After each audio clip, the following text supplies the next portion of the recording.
like to stop halfway and just remind you guys, remind one another why we're doing this. First of all, again, thank you guys so much. It's not even on full. This thing has some kind of superpower going on. Yeah. Sounds like a lot of work. Yeah. So, the reason we walk is, well, first of all, everybody needs a reminder of their ability to make an impact. This whole tour, I think, has literally been, it's been a realization of just a crazy idea, something that started as an idea. Much like many people have small things that they think won't necessarily make a difference. When we started off this tour, we spent a little bit of time in Africa, and one of the things we saw in Africa was, it wasn't the first time we'd seen people in extreme poverty, or people, especially kids, struggling with disease, or in fact we've been really lucky that we've been able to see a lot of parts of the world, but there was a realization that hit us when we were there, which was we saw these doctors, and we saw these schools, we saw these orphanages, and you have this realization where you go, we're just like everybody else who's waiting on somebody else with a better idea or a perfect solution or something big enough that's really going to be able to make an impact. There we go.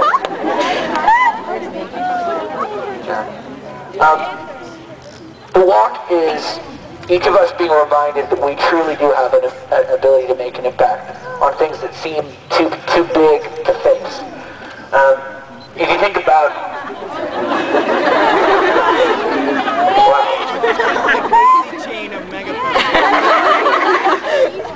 Wait, I need to The ability for each of us to look at the things that we have and decide how to use them to make a difference. Is there anybody walking barefoot today? Who's walking barefoot? I find it really interesting, and this is not supposed to make you guys feel bad that aren't walking barefoot, though I will say it one other time.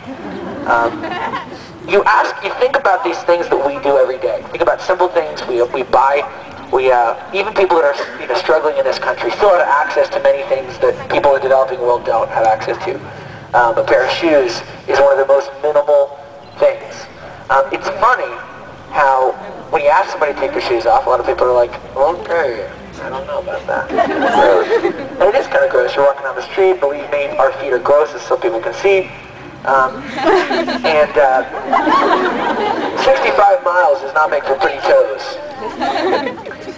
But you realize that all these simple things that we take for granted, all these simple things that we don't think really would make an impact for somebody else, really do.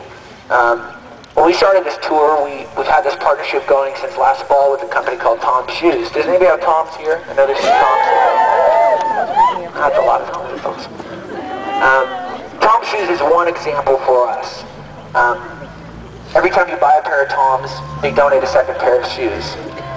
It's this realization that this is not something they were going to do later once they finish their, succeeding as a business. They said, you know what, we're going to start a company, we're going to give back with every time that we sell a pair of shoes. That's really what we're talking about with these walks. This is, everybody walks, everybody has their walk of life, everybody has a journey that they take throughout their life, jobs they take, people that they influence, things that they do, dreams that they have.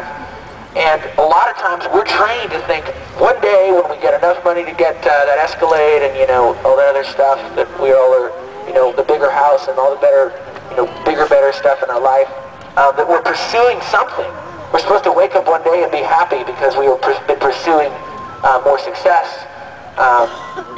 more stuff. And we realize that's not really what makes you happy. That's not really what gives you purpose.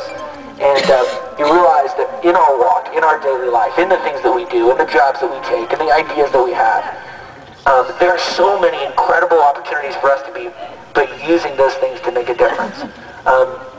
Then one of the things that people ask us a lot when we're doing these walks is, well, why Africa? What's going on in Africa? I thought Madonna flew there and bought some kids and stuff. And Angelina Jolie's got half the country. Which, I'm just kidding. Obviously, that's great. But we feel like things come in vogue, things come into fashion, Gap does a line of clothes, and all of a sudden, it's taken care of. But let me tell you something. Most of us are a part of a generation that is completely underestimated. We're also part of a generation that has a few huge challenges that history will judge us by. And one of those is what's going on in Africa with AIDS, and especially how it's affecting the next generation. You know, there are over 12 million kids today that are AIDS orphans, which means that their parents have either passed on the disease to them and then died, or they have just lost their parents to AIDS, and they're living